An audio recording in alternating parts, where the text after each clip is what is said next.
నమో బుద్ధాయ. జై భీమ్, జై భారత్, జై సంవిధాన్.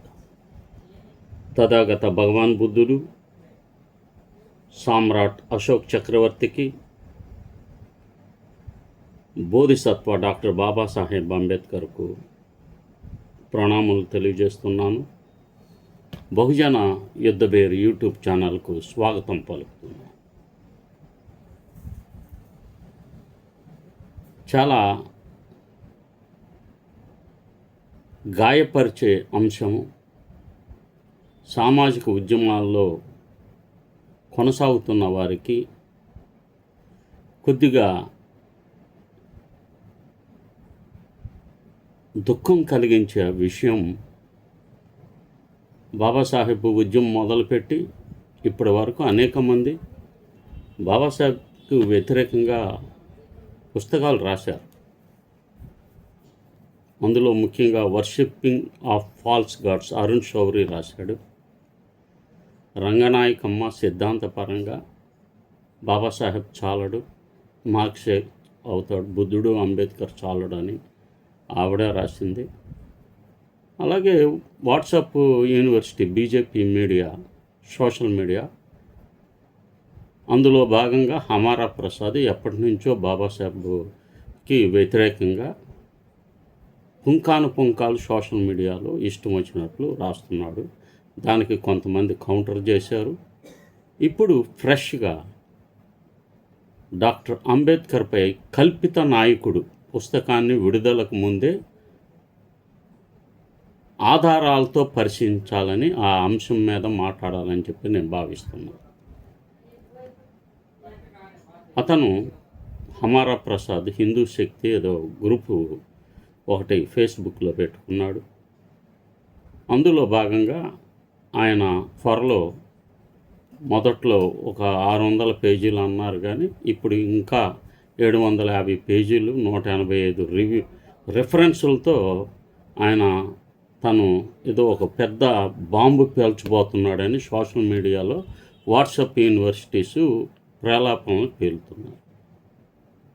హమారా ప్రసాద్ కంటే జ్ఞానవంతుడు అతను అరుణ్ శౌరి.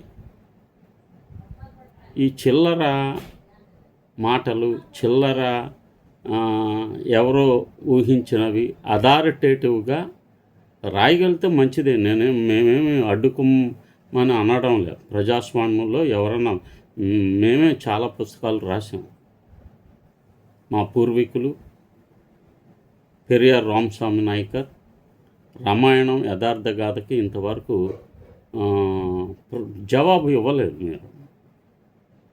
అలాగే కంచెలో నేను హిందువుని ఎట్లవుతా, దానికేం జవాబు ఇవ్వలేదు. కుల నిర్మూలన, దానికేం బాబాసాహెబ్ రాసింది, దానికేం జవాబు ఇవ్వలేదు. మేము మా వాళ్ళు రాసిన అన్నిటికీ ఎవరు సరైన జవాబులు అథెంటిక్గా ఇవ్వడంలా. ఏదైనా సొల్లు మాట్లాడుకుంటే వాళ్ళ సర్కిల్లో, వాళ్ళ మీడియాలో వస్తాయి. ఎందుకంటే బత్తాయిలు, అంధభక్తులు వాటిని వింటూ ఉంటారు. సో ఇప్పుడు బాబాసాహెబ్ ఒకప్పటి బాబాసాహెబ్ కాదు, ఇప్పుడు బాబాసాహెబ్ చాలా ప్రభావితం సొసైటీ మీద కల్పిస్తున్నారు. ఆ ఐడియాలజీ చనిపోయిన బాబాసాహెబ్ కంటే ఆ ఐడియాలజీ ఈరోజు ప్రబలంగా విశ్వవ్యాప్తంగా పనిచేస్తుంది. దాన్ని కౌంటర్ చేయటం ఎవడి వల్ల కాదు. అలాంటి హమారా ప్రసాద్ చదువు లేని వాళ్ళు, కనీసం అంటే బాబాసాహెబ్ని విమర్శించాలంటే కొంత చదువుకొని ఉండాలి.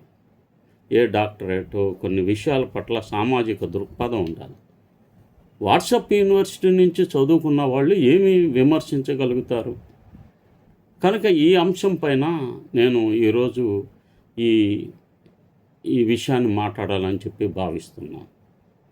ఈ విషయం పైన నేను జాతీయ ఎస్సీ కమిషన్ చైర్మన్ గారికి, అలాగే మన స్టేటు దక్షిణ భారతదేశంలో ఉండే నేషనల్ ఎస్సీ కమిషన్ డైరెక్టర్ గారికి, ఇంకా చాలామందికి కూడా నేను ఈమెయిల్ ద్వారా ఒక లెటర్ రాశాను. దాని అంశాలు మీకు తెలియచేయాలని చెప్పి భావిస్తున్నాను. నా ఒపీనియన్ని మీతో పంచుకోవాలని చెప్పి భావిస్తున్నాను. డాక్టర్ అంబేద్కర్పై కల్పిత నాయకుడు పుస్తకాన్ని విడుదలకు ముందే ఆధారాలతో పరిశీలించాలి. అతను ఏమి రాశాడో వాటిని రిలీజ్కు ముందే ఒక అబండాలు వేయాలనుకుంటే దానికి ముందే దాన్ని పూర్తిగా జాతీయ ఎస్సీ కమిషన్ జోక్యం చేసుకొని ఆ రచయిత నుంచి వివరణ కోరాలని ఆగస్టు 18న national SC commission chairman Telangana national SC commission అధికారికి నేను మెయిల్ చేయటం జరిగింది. డాక్టర్ బిఆర్ అంబేద్కర్ జీవిత చరిత్ర, ఆయన రాజకీయ పాత్ర, స్వాతంత్ర ఉద్యమంతో ఆయన సంబంధం, బ్రిటిష్ ప్రభుత్వంతో ఆయన వ్యవహారాలు, భారత రాజ్యాంగ నిర్మాణంలో ఆయన పాత్ర తదితర అంశాలపై తీవ్రమైన ప్రశ్నలు, ఆరోపణలు చేస్తూ హమారా ప్రసాద్, నాగులారపు వరప్రసాద్ రచించిన కల్పిత నాయకుడు ది ఫాల్స్ లీడర్ వాల్యూమ్ 1 అనే భారీ గ్రంథం విషయంలో national commission schedule caste NCSC తక్షణమే జోక్యం చేసుకొని వాస్తవాలను పరిశీలించాలని సమతా సైనిక దళ ఆంధ్రప్రదేశ్ శాఖ తరఫున డిమాండ్ చేస్తున్నది. ఈ మేరకు నేను వారికి తెలంగాణకి మెయిల్ పెట్టానని తెలియజేశాను. హమారా ప్రసాద్ రూపొందించిన ఈ గ్రంథం 700 పైగా పేజీలతో ఉన్నట్లు డాక్టర్ బిఆర్ అంబేద్కర్ రచనలు, ప్రసంగాలు, ముఖ్యంగా writings and speeches of doctor BR Ambedkar వంటి మూలాలను ఆధారాలుగా ఉపయోగించినట్లు ప్రచారం జరుగుతుంది. పుస్తకంలో 100కు పైగా కొన్ని ప్రచార వివరాలు, 135 వరకు రెఫరెన్సులు ఉపయోగించినట్లు వెల్లడి అవుతుంది. నేపథ్యంలో ఆ రెఫరెన్స్లను రచయిత చేస్తున్న తీవ్రమైన ఆరోపణలను నిజంగా సమర్థిస్తున్నాయా లేదా అన్నది నిపుణులతో పరిశీలించాల్సిన అవసరం ఉందన్న. డాక్టర్ అంబేద్కర్ను విమర్శించకూడదని మేము చెప్పడం లేదు. డాక్టర్ అంబేద్కర్పై చారిత్రక, రాజకీయ, మేధోపరమైన విమర్శలకు మేము ఎప్పుడు వ్యతిరేకం కాదు. ఎందుకంటే మీ భావజాలం వేరు. భారతదేశ చరిత్ర అంటేనే బ్రాహ్మణీయ భావజాలానికి, బౌద్ధ భావజాలానికి మధ్య జరిగిన ప్రచ్ఛన్న యుద్ధాన్ని భారతదేశ అసలు చరిత్ర అంటారు. మీరు హిందువులని మెజారిటీ చెప్పుకున్నా మీరు ఎప్పుడు బ్రాహ్మణీయ శక్తులన్నీ కూడా మైనార్టీలే. మీ మైనార్టీని ఎవరన్నా క్వశ్చన్ చేస్తారనే ఎప్పుడు మీరు మెజార్టీ అయిన ఎస్సీ, ఎస్టీ, బీసీ మైనార్టీలను, ఈ దేశ మూల నివాసులను మతం పేరుతో, కులం పేరుతో విడగొడతా ఉంటారు. ప్రజాస్వామ్యంలో చారిత్రక వ్యక్తులపై విమర్శలు, భిన్నాభిప్రాయాలు సహజమే. అయితే ఒక చారిత్రక వ్యక్తిపై తీవ్రమైన ఆరోపణలు చేస్తూ ఆ ఆరోపణలకు ఆధారంగా ఆయన స్వయంగా రాసిన రచనలు, ప్రసంగాలు ఉటంకిస్తున్నప్పుడు ఆ మూలాలను పూర్తి సందర్భంతో పరిశీలించడం తప్పనిసరి. ఒక పుస్తకంలో 100 లేదా 135 రెఫరెన్స్లు ఉన్నాయని చెప్పడం మాత్రమే ఆ పుస్తకంలోని ప్రతి నిర్ధారణ వాస్తవమని నిరూపించదు. ఏ పేజీలో ఏమి రాశారు, దానికి ముందు వెనక ఉన్న కంటెంట్ను తీసుకోవాలి. మధ్య లైన్ను తీసుకొని ఎప్పుడూ చెప్పకూడదు. పుస్తకం యొక్క మొత్తం ఉద్దేశాన్ని తెలుసుకోవాలి. లైన్ టు లైన్ను తీసుకోవాలి. పైన కింద మొత్తం అంశాన్ని పరిగణలోకి తీసుకొని ఎప్పుడు ఒక అంచనాకి రావాలి. బాబాసాహెబ్ ఏమన్నారు, ఆ మాటలు ఏ సంవత్సరంలో, ఏ రాజకీయ పరిస్థితుల్లో చెప్పారు, ఆ వాక్యకు ముందు తర్వాత సందర్భం ఏమిటి, రచయిత చేసిన తుది నిర్ధారణకు ఆ మూలం నిజంగా మద్దతు ఇస్తుందా అనే ప్రశ్నలకు సమాధానాలు కావాలి. అంబేద్కర్ కల్పిత నాయకుడిగా చిత్రీకరించే ముందు ఆధారాల నిజాలు తేలాలి. డాక్టర్ అంబేద్కర్ కోట్లాది మంది schedule caste, schedule tribe, OBC, మైనార్టీల మరియు సామాజిక న్యాయం కోసం పనిచేస్తున్న ప్రజలకు ఒక గొప్ప సామాజిక విప్లవకారు, రాజ్యాంగవేత్త, మేధావి, మార్గదర్శకుడు. అంబేద్కర్పై భిన్నమైన అభిప్రాయాలు వ్యక్తం చేసే హక్కు ఎవరికైనా ఉన్నప్పటికీ ఆయన చరిత్రను ఒక పక్షంగా లేదా సందర్భాలను తొలగించి ప్రజల ముందు ఉంచితే దాని ప్రభావం కేవలం ఒక వ్యక్తిపై విమర్శగా పరిమితం కాకుండా ఆయన ఆలోచనల ఆధారంగా సామాజిక మార్పు కోసం పనిచేస్తున్న కోట్లాది మంది ప్రజలపై ఆ ప్రభావం చూపుతుంది. అందువల్ల ఈ అంశాన్ని కేవలం రాజకీయ వివాదంగా కాకుండా చారిత్రక ఆధారాల విశ్వసనీయతకు సంబంధించిన ప్రశ్నగా చూడాలి. ప్రధాన ప్రశ్నలు నేషనల్ ఎస్సీ కమిషన్ ఉద్దేశించి: 1. డాక్టర్ బిఆర్ అంబేద్కర్ ఇంత తీవ్రమైన చారిత్రక ఆరోపణలు చేస్తున్న పుస్తకంలో ఇతర రెఫరెన్సులు నిజంగా రచయిత చేస్తున్న నిర్ధారణలకు మద్దతు ఇస్తున్నాయా? ఇది ఫస్ట్గా నేషనల్ కమిషన్ పరిశీలించాల్సిన అంశం.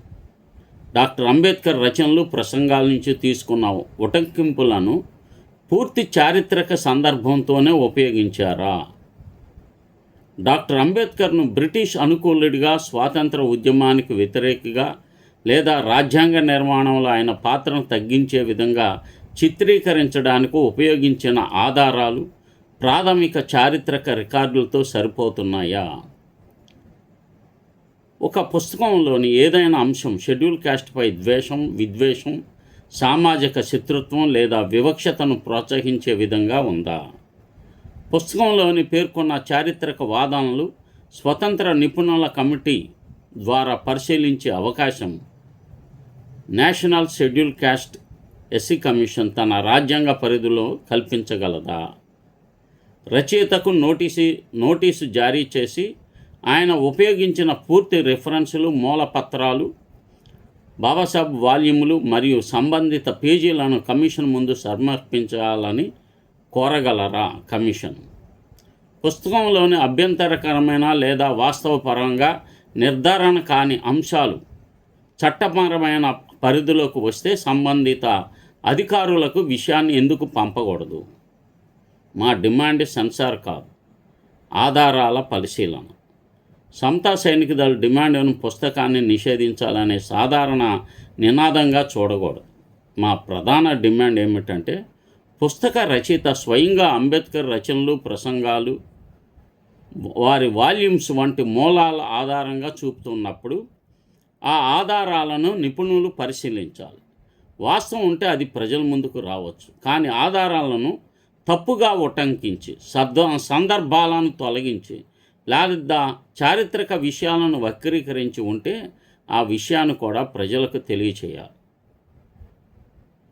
జాతీయ ఎస్సీ కమిషన్ రాజ్యాంగ చట్టపరమైన అధికారాల పరిధిలో రచయితను సంప్రదించి అవసరమైన పత్రాలను కోరి సంబంధిత అంశాలపై విచారణ జరిపి అవసరమైతే నిపుణుల అభిప్రాయాలు తీసుకోవాలని విజ్ఞప్తి చేశాను.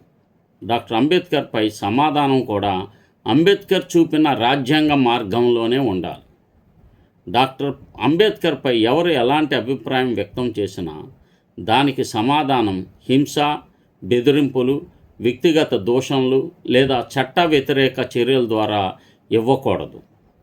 డాక్టర్ అంబేద్కర్ మనకిచ్చిన గొప్ప ఆయుధం రాజ్యాంగం. కాబట్టి ఆయనపై వచ్చే విమర్శలకు మన సమాధానం కూడా రాజ్యాంగబద్ధంగానే ఉండాలి. పుస్తకాన్ని చదవాలి, అందులోని ప్రతి ఆరోపణను పరిశీలించాలి, ఆధారాలతోనే తప్పును నిరూపించాలి.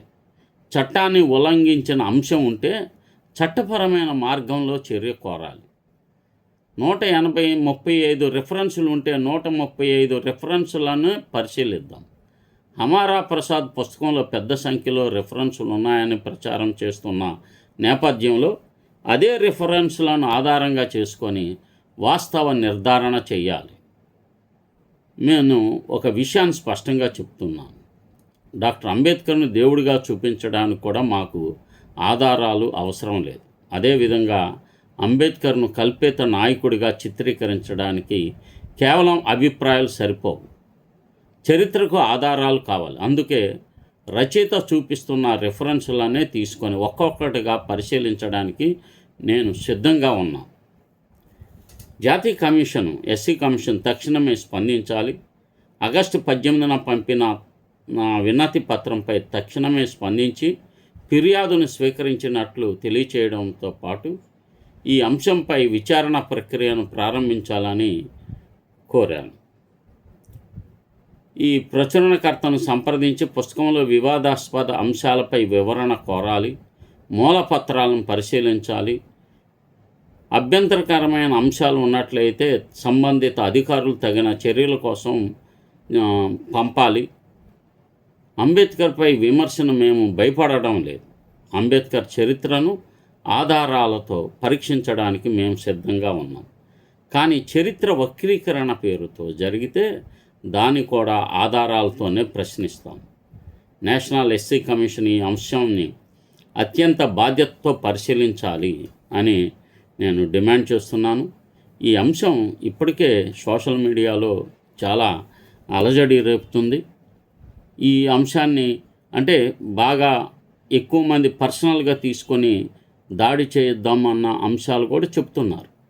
వాటికంటే కూడా చట్టబద్ధంగా, రాజ్యాంగబద్ధంగా డిబేట్, చర్చ చేసి బుద్ధి వచ్చేటట్లు చేయగలిగితే సరిపోతుందని ఒక అభిప్రాయం కూడా సోషల్ మీడియా ద్వారా చాలామంది మేధావులు లేవనెత్తుతున్నారు. కొంతమంది ఎలా ఉన్నారంటే మాకెందుకులే, మనం నోరు మూసుకొని కూర్చుంటే సరిపోద్ది, వాళ్ళు ఏదో చూసుకుంటారు. ఒక మహా వ్యక్తిపై బురద జల్లినప్పుడు అది తీవ్రమైన మానసిక వేదనను కలిగిస్తుంది. కనుక అది ఏమిటి అనేది తెలుసుకోవాలి. ఇంతవరకు ఇన్ని సంవత్సరాలు అయ్యి రెఫరెన్సులు ఇవన్నీ తెలియకుండా ఎవరికి లేవు. అందరి దగ్గర, అంబేద్కరిస్టులు అందరి దగ్గర వాల్యూమ్స్ ఉంటాయి. వాటిని ఇంకా దానిపైన ఇతర గ్రంథాలు కూడా ఉన్నాయి. కనుక వాటిని సులువుగా పరిశీలించవచ్చు. ఫస్ట్ ఆ 135 రెఫరెన్సులు ఇచ్చి వీటికి జవాబు చెప్పండి అని ఇచ్చినా డెఫినెట్గా చెప్పగలిగిన సామర్థ్యత ఉంటుంది. కేవలం బురద జల్లటం, గోబెల్స్ ప్రచారం ఇలా జరుగుతూ ఉంటే ప్రజలే నమ్ముతూ ఉంటారు. ఎల్లకాలం అబద్ధాలు చెప్పటం, కానీ ఎల్లప్పుడూ అబద్ధాలతోనే మీరు కొంతమంది కొంతకాలం కొందరిని మోసగిస్తారు, కొంతమంది కొంతకాలం అందరినీ మోసగిస్తారు, కొంతమంది కొన్ని సమయాల్లోనే మోసం చేస్తూ ఉంటారు. కానీ మీరు వాట్సాప్ యూనివర్సిటీ, ఆర్ఎస్ఎస్ వీళ్ళు ఎల్లకాలం ప్రజలను మోసం చేయటం సాధ్యం కాదు. ఎప్పటికైనా సత్యం బయటపడాల్సిందే. సత్యమేవ జయిత అంటారు కదా, అది ఈ దేశంలో బయటపడుతుంది, బుద్ధి చెప్పేటట్లు కూడా చేస్తుంది. కనుక ఈ అంశాలు త్వరలో ఉత్సుకతను తీవ్రంగా రేపుతున్నాయి.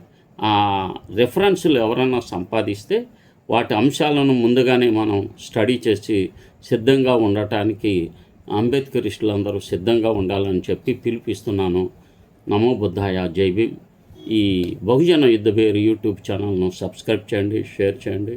మన కుటుంబ సభ్యులందరికీ కూడా తెలియచేయమని విజ్ఞప్తి చేస్తున్నాను. జై భీమ్.